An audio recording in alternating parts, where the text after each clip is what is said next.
I remember going through my divorce, and at the time, I was really worried about my daughter. I'm pretty sure my ex-wife was too, but I was really worried about how she would process things, how she would go through this time of separation, and then eventually go see her mom and dad divorced, and that was my biggest concern. So today's episode, I want to talk about how divorce affects kids and how important it is for us as parents to really consider them going through this process. So what's up, y'all?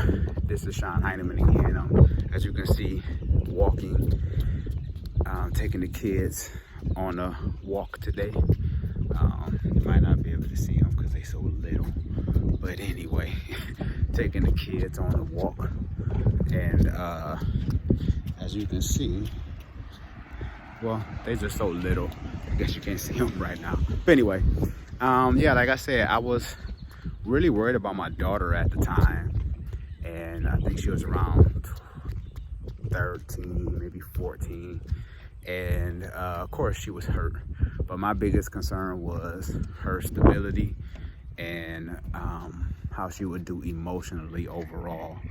And that concerned me because anybody knows when kids are in the crossfire of a divorce, they are highly affected. They tend to act out, and they're just hurting. They just don't know how to process the hurt. Sometimes they wonder, is it their fault or not? You know, and it's not their fault.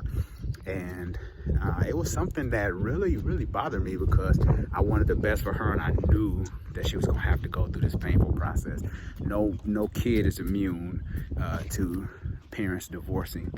I guess, rabbit trails. I guess this is where I'm at right now. I guess I want to talk about, while I'm walking with the kids, I guess it's important to talk about what kind of legacy will you leave your kids, and what will your kids say about you when they get older? Because believe me, kids grow up, they get older, and if your track record doesn't look good, they will talk about you. Now, don't get me wrong, your kids gonna always find something wrong to say about you when you get older. I mean, that's just inevitable. I mean, we do it to our parents. We could have had the greatest parents in the world, but yet and still we will say something negative about them, or something that we might have missed out on growing up.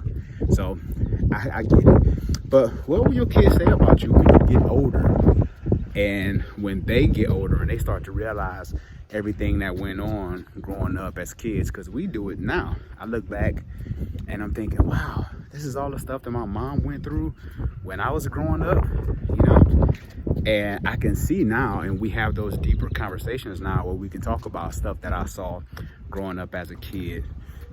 So, and especially for my men, what will your kids say about you? Are they going to say that you were there for them?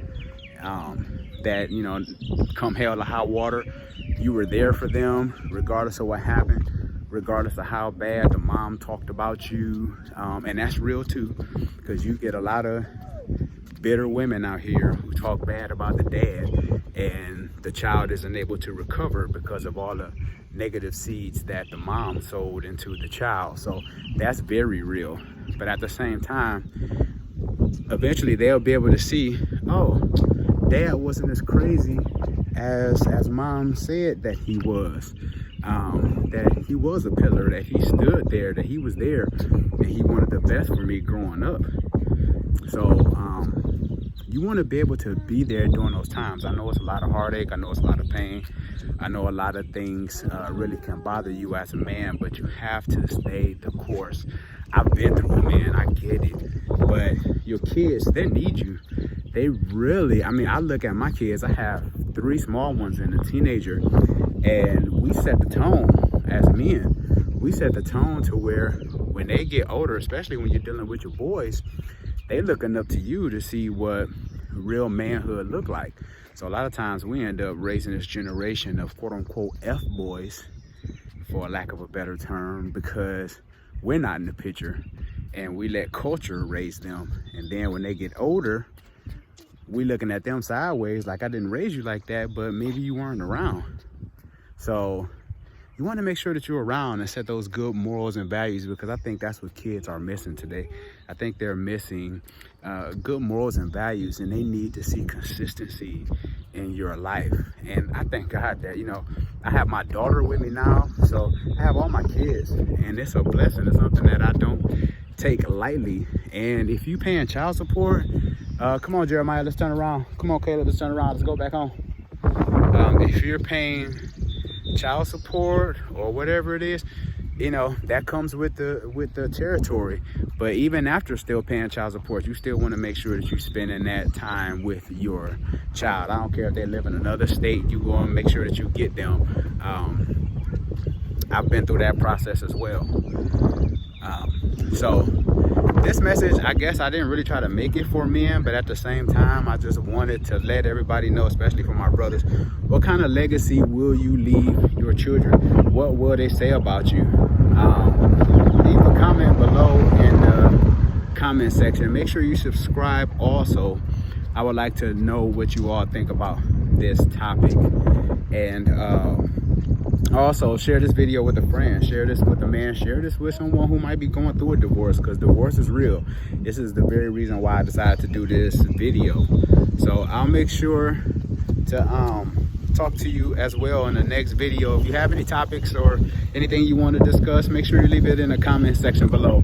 Talk to you soon, people. Take care.